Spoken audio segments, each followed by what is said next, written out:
Yo, salut tout le monde, c'est Gata Volgar, j'espère que vous allez bien, moi pour ma part, ça va, j'espère que vous avez passé une agréable journée. Aujourd'hui on se retrouve pour le débrief du match Olympique Lyonnais Paris Saint-Germain. C'était une rencontre qui comptait pour la 20e journée de Ligue 1 Uber Eats. Match nul, un but partout au Groupama Stadium, l'ouverture du score de Lucas Paqueta à la 7e minute de jeu pour les Lyonnais. Et la 76e, Thilo Kehrer permet aux Parisiens d'éviter la défaite et avec ce résultat, le PSG reste en tête avec 47 points. 14 victoires, 5 matchs nuls et une défaite. 11 points d'avance sur Nice 2e et sur Marseille 3e. Pour débriefer ces 90 minutes, pour parler du contenu de cette partie, de ce choc de cette 20e journée de championnat, dans l'ensemble ça a été une prestation laborieuse, comme on voit souvent avec le PSG. Les 45 premières minutes, elles étaient décevantes. Lyon a dominé cette première période avec des occasions de Daouar, de Paqueta ou encore de Moussa Dembélé. Heureusement pour nous, Navas a limité la casse, a évité la catastrophe, parce que défensivement on était complètement à la rue, on laissait trop d'espace. Le milieu de terrain, on s'est fait bouffer. Pour moi, le seul qui a été bon, c'était Verratti. Paredes et Herrera, ils ont été pas bons du tout. Ils ont pas été bons du tout. Et après,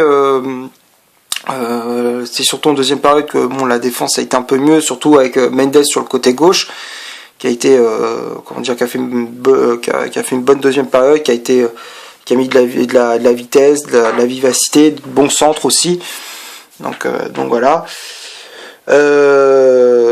Mais pour revenir à la première période, je retiens le but de Paqueta à la 7e, sur une construction des Lyonnais. Tout part d'un 6 mètres d'Anthony Lopez.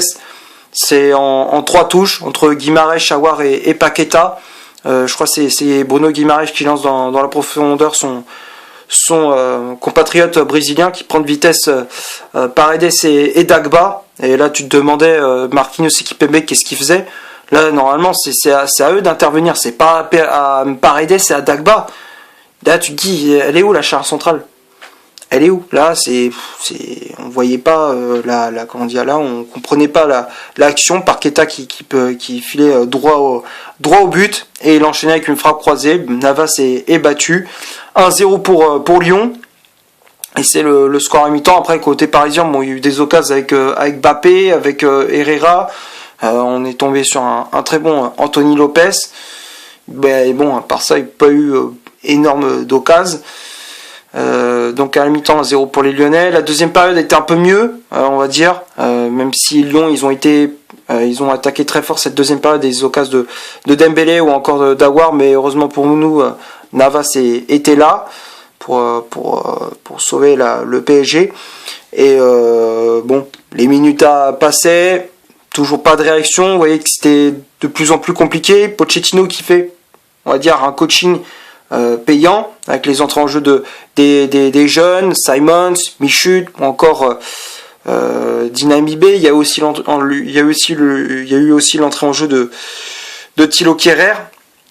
Et ça a plutôt apporté ses fruits. Les changements ça a plutôt bien payé, ça a porté ses fruits avec le but de Kehrer à la 76e, un quart d'heure de la fin, sur un centre côté gauche. Ça venait de la gauche et je crois que c'était Michut qui avait centré allant au second poteau, dans la surface de réparation. C'était un centre. Et Kehrer qui avait pris le temps de contrôler, d'enchaîner avec une frappe croisée.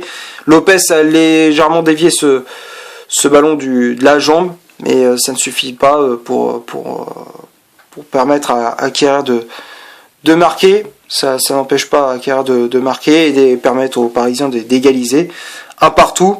Et on en restera là. Il y aura pas d'autres situations. Il n'y aura pas eu d'autres de buts dans cette partie.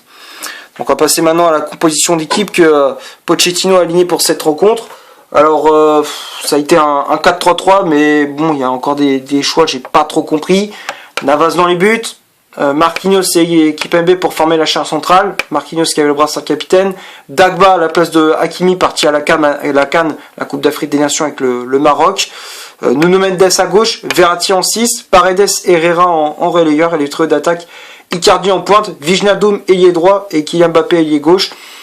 Alors moi ce que je comprends pas c'est que pourquoi il met Wijnaldum encore une fois à droite. Vous voyez ça a absolument rien changé.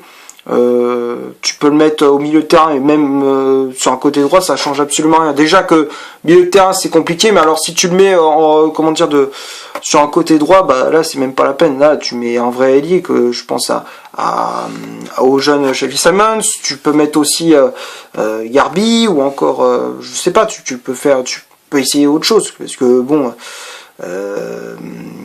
Wijnaldum à droite ça marche pas du tout. Paredes et Herrera au milieu de terrain ça n'a pas du tout marché. Le seul que je disais qui était bon c'était Verratti.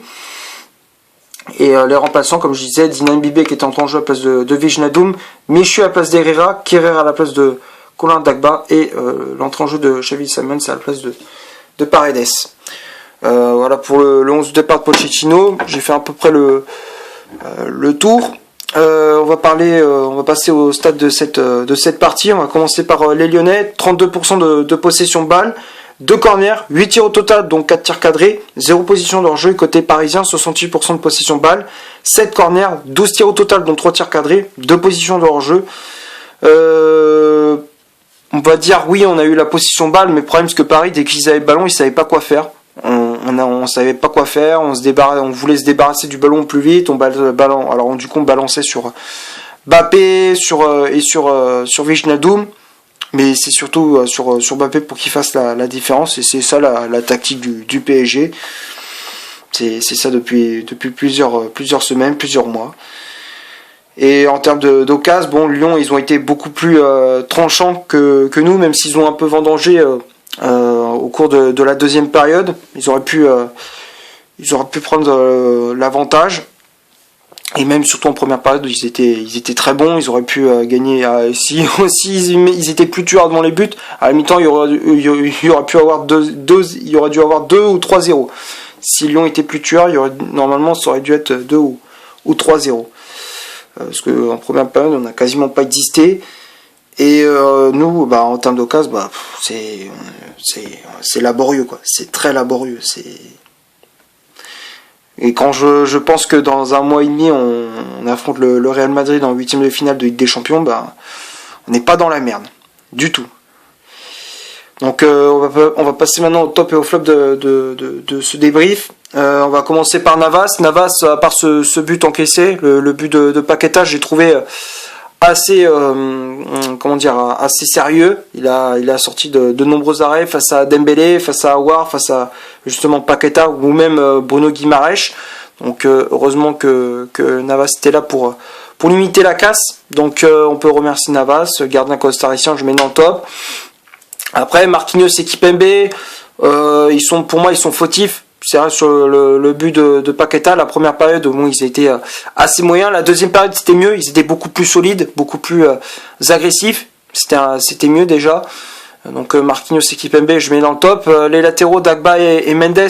J'ai préféré le match de Nuno Mendes par rapport à celui de Dagba, où côté droit, il s'est fait bouffer. Défensivement, face à Emerson, il s'est fait mancher. Offensivement, pas grand-chose. Et Mendes, j'ai préféré comme je disais, son match, surtout en deuxième période où il a apporté plus de vivacité, plus de vitesse, plus de percussion, plus de précision dans les centres et sur les coups de pied arrêtés. Donc on peut dire bonne prestation du latéral portugais. Donc Mendes, je mets dans le top. Le milieu de terrain, comme je disais, Verratti, c'est pour moi le seul qui a été bon. C'était lui qui crée le jeu. En 6, c'est vrai c'est lui qui crée le jeu, qui récupère des ballons, qui distribue à droite à gauche. C'est lui qui fait le jeu, parce que c'est pas Paredes ni Herrera qui va le faire. Les deux, ils ont pas été bons du tout. Paredes, à aucun moment je l'ai vu courir. Il faisait que marcher tout le long du match. Paredes, il marchait, il jouait en bas aux côtés de Marquinhos et Kipembe. Limite, il jouait défenseur central. Prestation laborieuse de Paredes, tout comme Herrera qui a été très moyen, même si offensivement il a fait quelques frappes, mais bon, c'est assez maigre comme ce qu'il faut retenir de la performance d'Herrera, c'est assez maigre. Et puis le trio d'attaque, Wijnaldum, Icardi et Mbappé. Le mieux des trois, c'est forcément Mbappé. Mbappé qui a eu deux occasions chaudes, notamment où à un moment donné il trouve deux fois les poteaux de Lopez. Donc on va dire que c'est lui qui a été le plus, on va dire le plus dangereux. On va dire que c'est celui qui a été le plus tranchant à l'attaque parisienne, c'était Mbappé. Et Wijnaldum et Icardi, surtout Icardi qui a été encore une fois inexistant. Il a servi strictement à rien. Donc Wijnaldum et Icardi je mets dans le flop. Après les remplaçants, Dina Mbibé, Michu, Kerrer et Simons, les 4 je mets dans le top. Dina Mbibé, très bonne entrée en jeu, qui a apporté beaucoup plus de fraîcheur et de peps sur le côté droit. Après il y avait aussi Michu qui a été passeur décisif sur le but de Kerrer, qui a fait énormément de bien au milieu de terrain. Très bonne entrée en jeu du jeune parisien. Kerrer, on peut le remercier, on peut lui dire merci, c'est grâce à lui qu'on repart de Lyon avec un point. Et Xavi Simons, il a fait une très bonne entrée en jeu. J'ai bien aimé l'entrée en jeu du néerlandais qui a apporté beaucoup plus de fraîcheur et il a été beaucoup plus efficace que Paredes dans notre jeu aussi, où il distribuait le jeu à droite, à gauche pour Mbappé, et pour Dina Mbibé aussi. Donc j'ai bien aimé le match du jeune néerlandais. Bon, j'ai fait à peu près le tour pour ce Lyon PSG. J'espère que ce débrief vous aura plu. Si c'est le cas, vous laissez un énorme like. Tu cliques ici pour t'abonner. Tu cliques ici pour voir une autre vidéo si tu le souhaites. N'hésite pas à faire un petit tour sur mon compte Instagram. Le lien est dans la description. Et d'ici là, portez-vous bien. On se retrouve pour une prochaine analyse. Ciao.